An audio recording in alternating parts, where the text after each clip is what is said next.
Green wreath making workshops at Riverbend Homestead. It is a perfect craft for the holiday season, and we're going to learn how to do it. Joining us to share more, Becca Matthews. Good morning. Good to see you. So You too. I'm excited about this craft because I feel like wreaths are my favorite decor thing, because you can keep them all season, and I just love them. So let's just get into it. What are the different things we've got here to do? Absolutely. So as we do with our flowers year round, we like everything fresh and sourced locally. So we're going to get started making our wreath with all fresh and locally sourced greens. Okay. So we got the gloves so we don't get poked. That's right. Okay. You're going to go ahead and you're going to want to wrap your wire around here to get it started. Just kind of crimp it on. And all the way around the wreath. Yep, form. just kind of like casting on, like I like to say. If there's any knitters out there, you're just going to kind of get it. Will it go through? We might just want to make a little loop like that. See? And we're on enough to start. So then you're going to just kind of start reaching for the greens that call to you, that you like best. Okay, and now where do you get your greens? Do you go to is it on your farm or what? Some of them are sourced from my parents. This is huge. Is that too big? I have to cut this down, It is. right? So that's the most important part, is we're gonna work on cutting it down. So I'll give you these.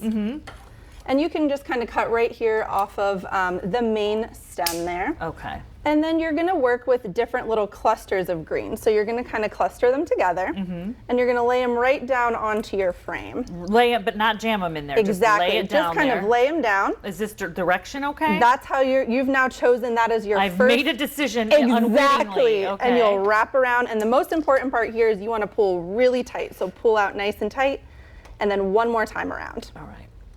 This is the key. That's the key. Okay. And so now we're going to leave our wire attached, and you're going to keep doing that, making your whole way around your frame. All right. Did I lock my thing? Oh, there we go. They locked up on you. All right. That's okay. Yep. And you've got all different types of greens. So what you're working with here is a noble fir, so a really structured green.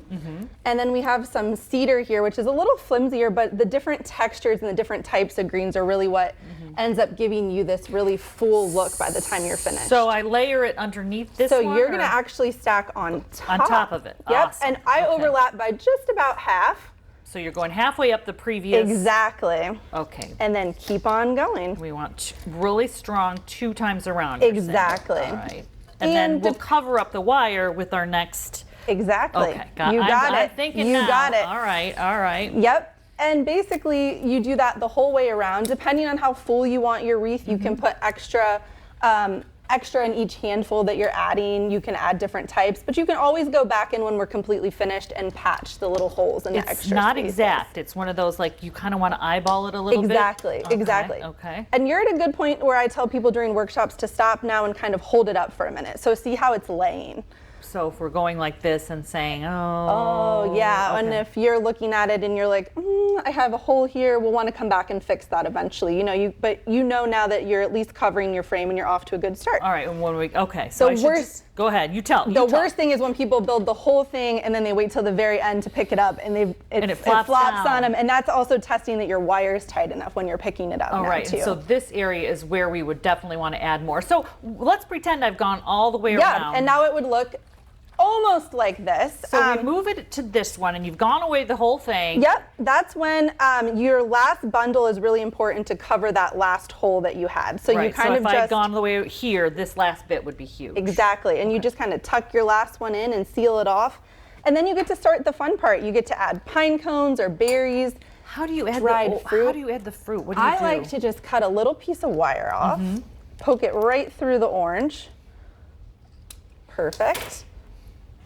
And you put it in that way. Yep. I think that is beautiful. That is beautiful. All the you little could, of course, use glue. You could use hot glue. But for me, I feel like the wire and the wind that we get on our front doors sometimes really helps hold these on better. Tell everybody where your classes are, and then we will I got to head it back to Eric here. So absolutely. Where are your classes? So we're based out of Fremont, but we have classes all over Northwest Ohio, as close as the 577 Foundation here in Perrysburg, and all the way over in the Islands area at Twin Oaks this year on Catawba.